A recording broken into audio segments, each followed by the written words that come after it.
Okay, so let me just turn this down because it's super loud. Okay, so Helix, let me move my little picture here, um, is underneath this draw menu.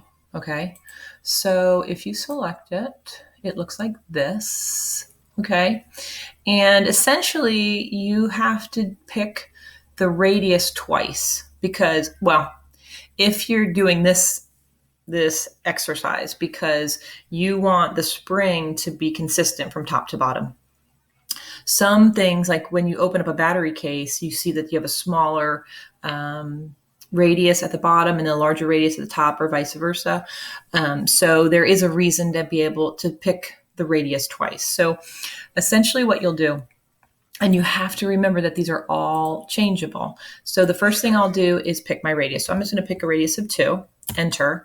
Then it's going to want my top radius, so to the bottom and then the top, 2. And so it should just look like a circle until you change it into 3D. And then you can see that the helix, okay? Now, the thing that you have to remember, okay, is that all of your options for change are in in the properties menu. So make sure that that's accessible.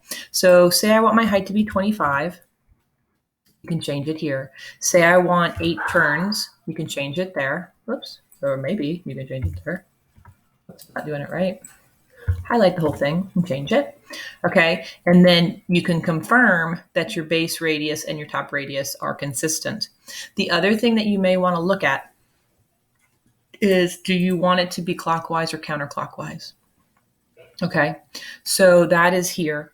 And you can see it just shifts the way it turns, counterclockwise or clockwise. I don't know how to explain that. Okay. And then the other thing is you may need to trim where this ends in relation to your clothespin. So you might want to take a line and cut the top and trim off this extra layer, okay? Or this extra part of the curve, because it's not aligning to have that arm come off and create the spring for the clothespin. So just remember that. You may have to draw a line to trim up that piece so that then you can draw the line the way you want it, okay? Other than that, just make sure that your extensions, you draw your extensions for the rest of this spring, join them, and then do the sweep. And the sweep is fairly easy. You have to draw your circle first, okay? And then do your sweep, okay? But make sure it's all, oops, stupid me. Sweep, that's my, up. That's my object, and then it's going to ask for my path, and I'll just select it. And if it works properly, it might look like this, okay? But that's because you're in wireframe. Go ahead and put it into realistic if you'd like, and you should see your spring here. Okay? I hope that makes sense.